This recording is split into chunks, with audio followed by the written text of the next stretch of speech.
Hey, what's up, everybody? Welcome back to some Loud Thumbs News with Nick, and I am Nick. And we're going to talk some news today, this lovely Friday, TGIFF. If you know what the second F stands for, let me know in the comments.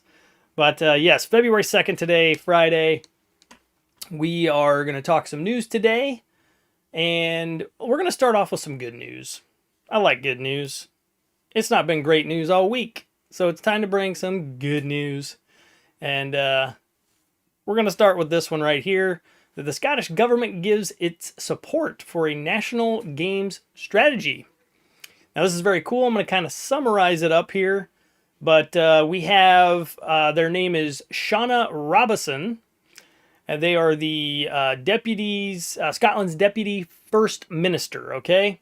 And they state, the Scottish government recognizes the contribution that the sector already makes and the potential it has to contribute further social, cultural, and economic benefits. Speaking of gaming, is what they're meaning here. It says, that is why I have backed the industry to create a national action plan. It says, for the games in Scotland that boosts and accelerates growth and job creation, as well as amplifying the global reputation of one of Scotland's most promising and diverse sectors, which is gaming. And the article states here that gaming in the video game market in Scotland is 188.5 million. I'm guessing that's pounds. I don't really know all that, but it's large enough that they care this much about it. That's really what that means. And the reason this is good news, great news, creating jobs. Okay, that's exactly what is mentioned in here, and it accelerating growth and job creation. Remember that. Just pick that out of there. That's awesome news. That's what we want to see coming from the gaming world and the gaming universe, because it's kind of ridiculous what we've been going through for the first month. Maybe this is the tides changing. Don't think it's that quick. I don't think it's happening that fast, but it is definitely a positive note for all of us to keep in mind. It's just a big, big positive. So I'm excited to see where that goes from here. It's definitely worth taking front and center on the news today. So awesome. Thank you. Needed some good stuff. Let's end the week on a high note, right? We're going to talk a little bit more now, which you guys see from the JPEG. If you clicked on it there, we have the rumor runway going wild. Okay. PlayStation is apparently working on a new handheld. And I don't know. I want your thoughts in the comments on this one. Do we think it's real? When do we think it's coming out? I'm going to give you my 2 cents about it here. Let's talk about it. A new PlayStation powered by AMD is in early development, and it will apparently be compatible for both PlayStation 4 and PlayStation 5 titles. As reported by Moore's Law is Dead in a new YouTube video, the Japanese company apparently planning to re-enter the handheld market with new hardware.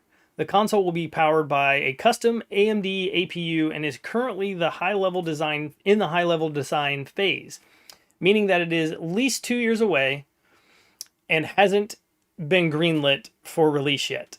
So we're talking like a very early rumor runway here.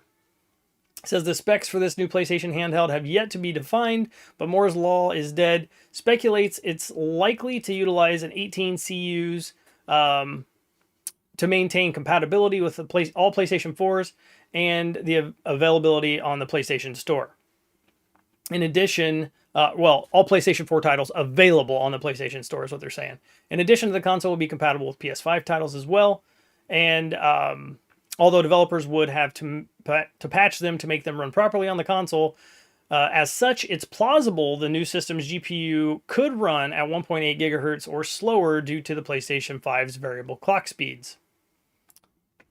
Now, it states in this article as well, and I totally agree with this, this is next generation. This is coming next generation. This is over at WCCF Tech, if you want to check it out.com. But I think this is the PS5 for compatibility, PS6 generation of launch. We're 2 years away. It hasn't been greenlit. So, and I didn't read that wrong, right? That's 2 years. Yeah, it is at least 2 years away. At least. which means it's probably 4 to 5 years away, right? So we're looking like 2030 by the time this thing exists in our hands, maybe if it does even happen. We all know kind of what Sony's done with the Vita and the PSP. They just kind of left them to the wayside and said, whatever, they exist, no big deal. They could make games for those things right now. And I'm telling you what, people would buy them because that console still has power. That Vita, it's got some, juice under the hood. So I think this is a PS6 thing. I think it's going to be compatible and play with PS4 and 5 to be the handheld that will bridge the gap. So you can have a console that will play all the PS6 new fancy fun stuff, but you'll have a handheld that it can play all your 4 and 5 stuff. So you could just trade in or just stop using your 4 or 5 and just do everything on a handheld. Will it be like a Switch? Will it dock? Will it not dock? Who knows? Who knows? That would be smart, but I'm just saying that's how I feel about it. And I think it's not going to come to fruition. I just, in something in my gut, feels like Sony's just halfway doing these systems that are handheld. The PlayStation Portable, or Portal, they're calling it, it's kind of like I don't think they're making a bunch because I don't think they're planning to sell a bunch, but I think they haven't figured it out. I don't know if what they're thinking they would want to do, but I think they're a little more like worried because Nintendo figured this thing out before they did, and there's just a bunch of things. Like I could talk and talk and talk about it, but it just feels like they are a little intimidated because Nintendo did a thing that exploded that they just had no idea. Like Sony was like, what just happened? Like, I have no idea. And they still are just kind of fumbling. Like they just still don't know what to do 7 years later on making a handheld. Because look at the Portal. It's a giant fumble. Come on. So, that's cool, but is it real? No. It's on paper. It's just a bunch of drawings right now. That's it, I think. But we'll find out. I could be wrong. If I'm still doing this in 4 or 5 years, and I hope to be, I'll report on it again. I'll eat some crow or something, whatever, right? Eat my words. So let's move on. Let's talk about some more numbers. Final Fantasy VII, the file size, has been announced, okay? Get ready to clear those hard drives, everybody. Get ready. Better be ready to ditch a game or two. It's a doozy. Final Fantasy VII Rebirth is 145 gigabyte file size. And I think it shows as to why this is such a large game. We've all been watching, right? We've all seen it. It's absolutely gorgeous.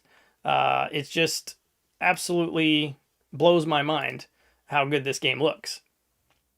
And there's really no surprise from me.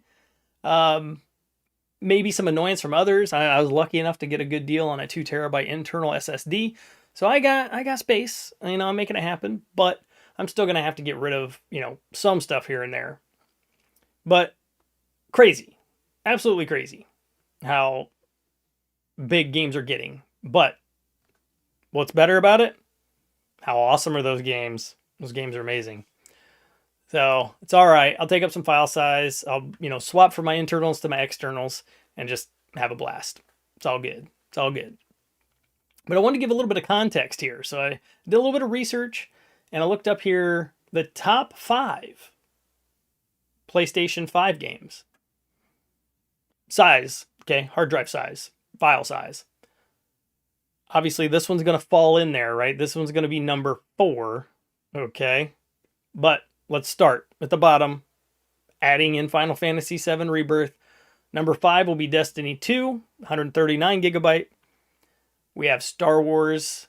It would then be Final Fantasy would be number 4. Then we have Star Wars Jedi Survivor, 148. NBA 2K23, 153. And the big dog, everybody's going to guess this one in the comments.